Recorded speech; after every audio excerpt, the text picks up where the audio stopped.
নমস্কাৰ ছাত্ৰ-ছাত্ৰীসকল মোৰ নাম হৈছে শ্ৰী ৰিমঝিম বৰদলৈ মই চৰকাৰী আদৰ্শ মহাবিদ্যালয় কাজিৰঙাৰ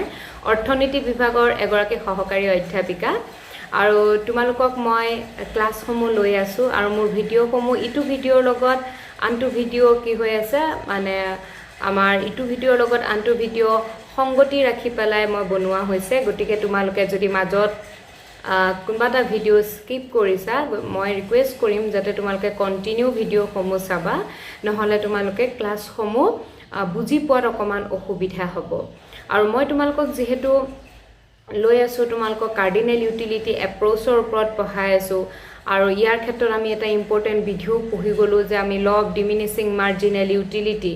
ক্ৰমহ্ৰাসমান প্ৰান্তিক উপযোগিতাৰ বিধি পঢ়াৰ লগতে সেই বিধিৰ আমি কি দৰে মানিৰ ক্ষেত্ৰত হি প্ৰযোজ্য হয় নে নহয় বা ইয়াৰ সীমাবদ্ধতা সমূহ কি ইয়াৰ গুৰুত্ব সমূহ কি সেই বিষয়ে আমি ভালদৰে অধ্যয়ন কৰিলো আজি অতিকে গুৰুত্বপূৰ্ণ এটি বিষয়ৰ ওপৰত আমি পঢ়িবলৈ গৈ আছো আৰু সেই বিষয়টো হৈছে যে ইকুইলিব্ৰিয়াম আমি পঢ়িবলৈ যাম কনজিউমাৰ ইকুইলিব্ৰিয়াম উপভোক্তাৰ ভাৰসাম্যৰ ওপৰত কিন্তু তাৰ আগতে মই তোমালোকক বুজাই দিব বিচাৰিছো যে ইকুইলিব্ৰিয়াম মানেনো কি ভাৰসাম্য বুলিলেনো কি বুজো তে আমি ভাৰসাম্য বুলি ক'লে আমি যদি সিম্পলি একদম সহজ ভাষাত যদি ক'বলৈ যাওঁ ই এটা এনেকুৱা এটা প্লেস যিটো প্লেছত ব্যালেন্স বুলি যিটো কোৱা হয় আমি যেটো কম ব্যালেন্সত আছে বুলি অৰ্থাৎ ইয়াত যদি মই এটা কাঠৰ টুকুৰাৰ ওপৰত দুটা বল যদি মাৰ্বল যদি ৰাখো আৰু দুইটা মাৰ্বল এনেভাবে মই যদি প্লেস কৰো যাতে কাঠ ছটাটো কি হৈ থাকে সমানে থাকে তেতে তাক ভাৰসাম্য বুলি কোৱা হয় যেনেকৈ ডগাপল্লাৰ যদি উদাহৰণ এটা মই লওঁ যে 1 কেজি ডগা যেতিয়া মই উঠাম এটা সাইডে তে আনটো সাইডত যদি মই সেই 1 কেজিৰ সমানত যদি চাউল বা চেনি বা গুড় যি নহওক আমি যদি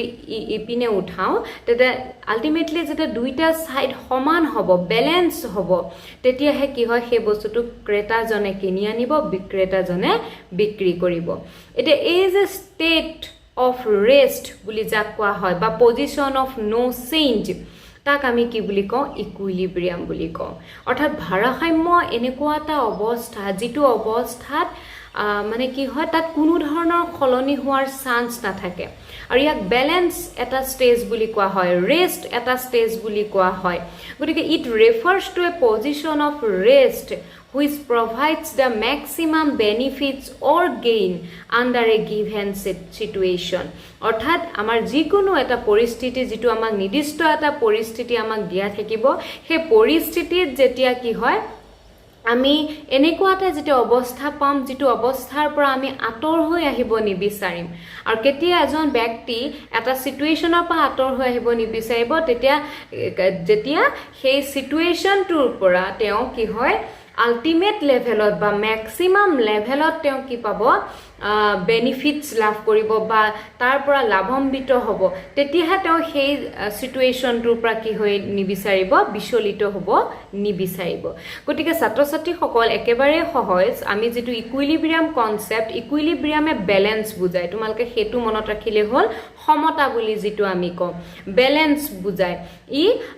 যিকোনো এটা বস্তু ব্যালেন্সত যেতিয়া আমি ৰাখো তাক আমি ইকুইলিব্ৰিয়াম বুলি কম এটা আমাৰ ইকুইলিব্ৰিয়াম বিভিন্ন ধৰণৰ হ'ব পাৰে যেনেকৈ কনজিউমাৰ ইকুইলিব্ৰিয়াম যাক আমি এতিয়া অধ্যয়ন কৰিম প্ৰডিউচাৰ্ছৰ ইকুইলিব্ৰিয়াম থাকে নেছ ইকুইলিব্ৰিয়াম থাকে ঠিক তেনেদৰে মাৰ্কেট ইকুইলিব্ৰিয়াম থাকে ইকোনমিক ইকুইলিব্ৰিয়াম থাকে তে এই ইকুইলিব্ৰিয়ামৰ বিভিন্ন ধৰণৰ কনসেপ্ট আমি পাই যাম লাহে লাহে যেতে পঢ়ি যাম আমি বিভিন্ন ধৰণৰ কনসেপ্ট পাই যাম খালি তোমালকে এটা বস্তুৱে মনত ৰাখিবা যে ইকুইলিব্ৰিয়াম এনেকুৱা এটা ষ্টেট হয় য'ত এজন ব্যক্তি বা যিকোনো এটা মানে অবজেক্ট আমি যদি লওঁ সেই ঠাইকনৰ পৰা কি হ'ব নিবিচাৰিব আতৰ হৈ আহিব নিবিচাৰে অৰ্থাৎ ই ব্যালেন্স এটা বুজায় ই ষ্টেট অফ ৰেষ্ট বুজায় য'ত ৰেষ্ট লয় বুলি কয় মিন্স সেইকন জায়গাৰ পৰা আতৰ হৈ আহিব নিবিচাৰে ইট মিন্স সেই পজিশনটোৰ পৰা তেওঁ কোনো ধৰণৰ চেঞ্জিং নিবিচাৰে সো আমি ইকুইলিব্ৰিয়াম আমি অল্টাৰনেটিভলি কি ক'ব পাৰো it is a state of rest or state of balance ঠিক আছে মই ভাবো তোমালকে কনসেপ্টটো বুজি পাইছা আৰু এতিয়া যদি আমি চাবলৈ যাওঁ যে কনজিউমাৰ ইকুইলিব্ৰিয়াম কি অৰ্থাৎ উপভোক্তাৰ ভাৰসাম্য তে উপভোক্তাৰ ভাৰসাম্য কনসেপ্টটো বুজিলো যে ই এনেকুৱা এটা ব্যালেন্সিং এটা ষ্টেজ বুজায় বা এটা ৰেষ্টৰ এটা ষ্টেজ বুজায় য'ৰ পৰা এজন ব্যক্তি কি হ'ব নিবিচাৰে বিচলিত বা সেই ঠাইখনৰ পৰা তেওঁ কি হ'ব নিবিচাৰে আঁতৰ হৈ আহিব নিবিচাৰে তে উপভোক্তাৰ ভাৰসাম্য আমি জানো উপভোক্তা বুলি ক'লে সেইজন ব্যক্তিক বুজা যায় যিজন ব্যক্তিয়ে নিজৰ অভাৱসমূহ পূৰণ কৰিবৰ কাৰণে যেতিয়া কোনো দ্ৰব্য বা সেৱা ক্ৰয় কৰে আৰু সেই ব্যক্তিজনকে আমি কি বুলি কওঁ অৰ্থনীতি বিজ্ঞানত উপভোক্তা বুলি কওঁ গতিকে এজন উপভোক্তাই যেতিয়া নিজৰ অভাৱ পূৰণ কৰিবৰ কাৰণে নিৰ্দিষ্ট মূল্যত নিৰ্দিষ্ট সময়ত যেতিয়া কোনো দ্ৰব্য আৰু সেৱা ক্ৰয় কৰে তেতিয়া তেওঁ কোনটো সিচুৱেশনত কোনটো কন্ডিশনত সেই উপভোক্তাজনে ভাৰসাম্য অৱস্থাটো লাভ কৰিব আজি পঢ়িবলৈ যোৱা বিষয়টোৱে হৈছে যে আমাৰ উপভোক্তা এজনে কেতিয়া ভাৰসাম্য ষ্টেজটো লাভ কৰে কেতিয়া তেওঁ এনেকুৱা এটা ষ্টেজ পায় যিটো ষ্টেজৰ পৰা এজন উপভোক্তা কি হ'ব নিবিচাৰিব তেওঁৰ এক্সপেণ্ডিচাৰৰ কোনো সলনি হোৱা নিবিচাৰিব তেওঁ সেই ঠাইখনৰ পৰা আঁতৰি আহিব নিবিচাৰিব অৰ্থাৎ তেওঁ ইকুইলিব্ৰিয়াম ষ্টেজ পাব তে ছাত্ৰ-ছাত্ৰীসকল এই যে কনজিউমাৰ ইকুইলিব্ৰিয়াম কনসেপ্টটো বহুত বৰ্ড কনসেপ্ট হয় আমি যদি সিম্পলি ইয়াক এনেকে ক'বলৈ যাওঁ যে কনজিউমাৰ ইকুইলিব্ৰিয়াম বা উপভোক্তা এজনে ভাৰসাম্য তেতিয়া পায় যেতিয়া তেওঁ যেটো উপভোগ কৰিব উপভোগৰ পৰা তেওঁ কি পাব লাগিব সৰ্বাধিক পৰ্যায়ৰ সন্তুষ্টি লাভ কৰিব লাগিব আমি জানো যেতিয়া এজন ব্যক্তিয়ে কোনো দ্ৰব্য আৰু সেৱা ক্ৰয় কৰে তেতিয়া তেওঁ যিখিনি কষ্টৰ ধন তেওঁ যিখিনি হাছতীয়া ধন সেই হাছতীয়া ধনখিনি কি কৰে তেওঁ দি দিয়ে হয়নে সেই ধনখিনি তেওঁ দোকানীজনক দি দিব আৰু তাৰ বিনিময়ত তেওঁ কি কৰিব তেওঁৰ প্ৰয়োজনীয় দ্ৰব্য আৰু সেৱাসমূহ কি কৰিব ক্ৰয় কৰি আনিব যেতিয়া তেওঁ ইমান কষ্টৰে হাছতীয়া যিখিনি পইচা আমি মানে ব্যয় কৰো ব্যয় কৰাৰ পিছত এজন উপভোক্তাই সেই ব্যয়ৰ পৰা কি বিচাৰে সৰ্বাধিক পৰ্যায়ৰ সন্তুষ্টি বিচাৰে অৰ্থাৎ যেতিয়া এজন ৰেশনেল কনজিউমাৰ বুলি যাক কওঁ আমি বিচাৰ বিবেচনা সম্পন্ন এজন উপভোক্তা হয়নে ৰেশনেল যদি এজন কনজিউমাৰ হয় সদায় ৰেশনেল কনজিউমাৰে কি বিচাৰে তেওঁ যিমানখিনি খৰচ কৰিছে তেওঁ যিমানখিনি ব্যয় কৰিলে সেই ব্যয়ৰ পৰা তেওঁ কি বিচাৰে সৰ্বাধিক পৰ্যায়ৰ সন্তুষ্টি লাভ কৰিব বিচাৰে আৰু যেতিয়াই তেওঁ নিজৰ মিনিমাম এক্সপেণ্ডিচাৰৰ পৰা যেতিয়া তেওঁ ম্যাক্সিমাম স্যাটিসফ্যাকশন লাভ কৰিবলৈ সক্ষম হ'ব তেতিয়াই সেই উপভোক্তাজনক আমি কি ক'ব পাৰো ভাৰসাম্য অৱস্থা লাভ কৰিছে বুলি ক'ব পাৰো অৰ্থাৎ a consumer's equilibrium refers to the situation when a consumer is having maximum satisfaction with limited income and has no tendency to change his way of existing expenditure or we can say that a rational consumer aims to balance his expenditure in such a manner so that he gets maximum satisfaction with minimum expenditure when he does so he is said to be in equilibrium অৰ্থাৎ যেতিয়া এজন উপভোক্তাই নিজে কৰা ব্যয়খিনিৰ পৰা তেওঁ যেতিয়া সৰ্বাধিক পৰ্যায়ৰ সন্তুষ্টি লাভ কৰিবলৈ সক্ষম হ'ব তেতিয়া আমি সেই উপভোক্তাজনক কি বুলি ক'ব পাৰো তেওঁ ভাৰসাম্য অৱস্থা লাভ কৰিছে বুলি ক'ব পাৰো কাৰণ তেওঁ সেই অৱস্থাটোৰ পৰা তেওঁ কোনো ধৰণৰ হালসলনি নিবিচাৰিব অৰ্থাৎ তেওঁ যিখিনি খৰচ কৰিছিল এক্সপেণ্ডিচাৰ তেওঁ যিখিনি কৰিছিল সেই এক্সপেণ্ডিচাৰৰ যিখিনি হ'ল সেইখিনি তেওঁ কি কৰিব নিবিচাৰে হালসলনি হোৱাটো নিবিচাৰে অৰ্থাৎ তেওঁ হিমান পৰিমাণে খৰচ কৰি থাকিবলৈ বিচাৰিব কাৰণ তাৰ পৰা তেওঁ কি পাইছে আল্টিমেট লেভেলত তেওঁ কি পাইছে স্যাটিসফ্যাকশন পাইছে আৰু সেই কাৰণে সেই ব্যক্তিজনে কোনো ধৰণৰ সলনি নিবিচাৰিব এতিয়া আমাৰ যে এই উপভোক্তাৰ ভাৰসাম্য আমি ভাৰসাম্য কি বুজি পালো উপভোক্তা কাক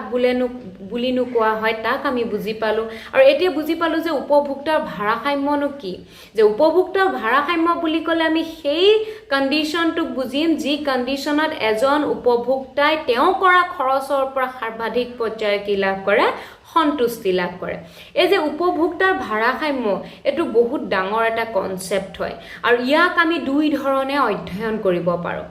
এটা হৈছে কাৰ্ডিনেল ইউটিলিটি এপ্ৰোচৰ জৰিয়তে আমি অধ্যয়ন কৰিব পাৰো আৰু এটা হৈছে আমাৰ অৰ্ডিনেল ইউটিলিটি এপ্ৰোচৰ জৰিয়তে অধ্যয়ন কৰিব পাৰো যেহেতু আমি এতিয়া কাৰ্ডিনেল ইউটিলিটি এপ্ৰোচ পঢ়ি আছো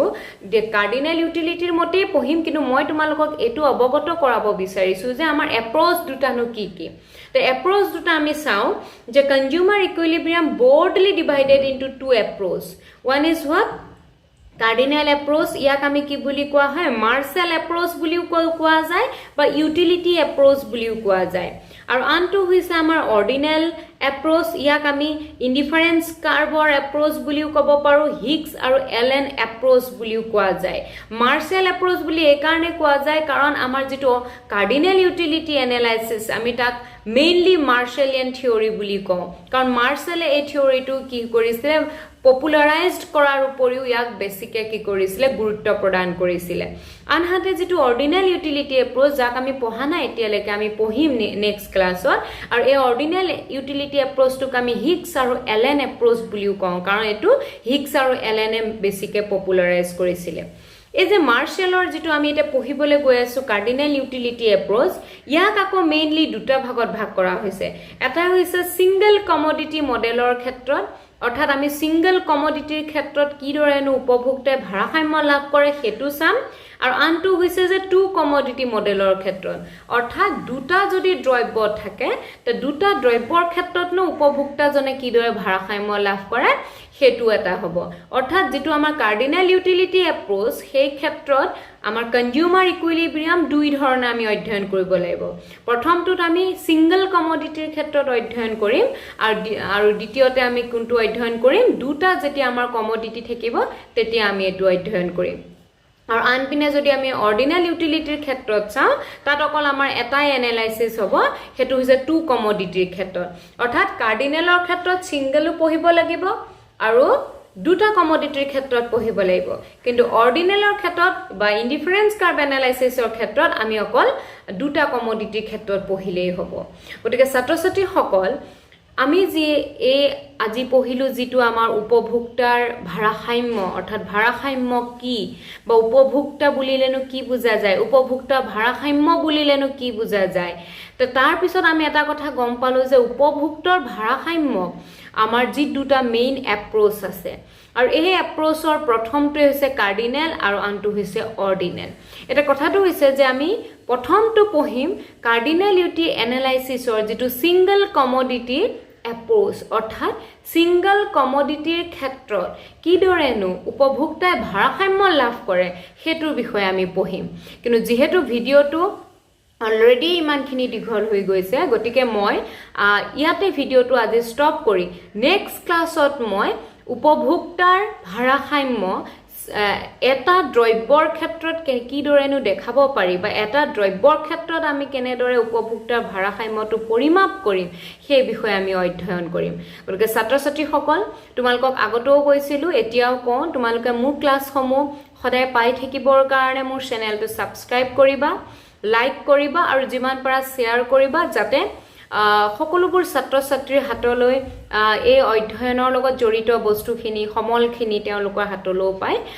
এখিনিতে মই এই ভিডিওটো ইয়াতে আজি ষ্টপ কৰিছো আৰু নেক্সট ক্লাছত মই তোমালোকক পঢ়াম consumer equilibrium in case of single commodity ধন্যবাদ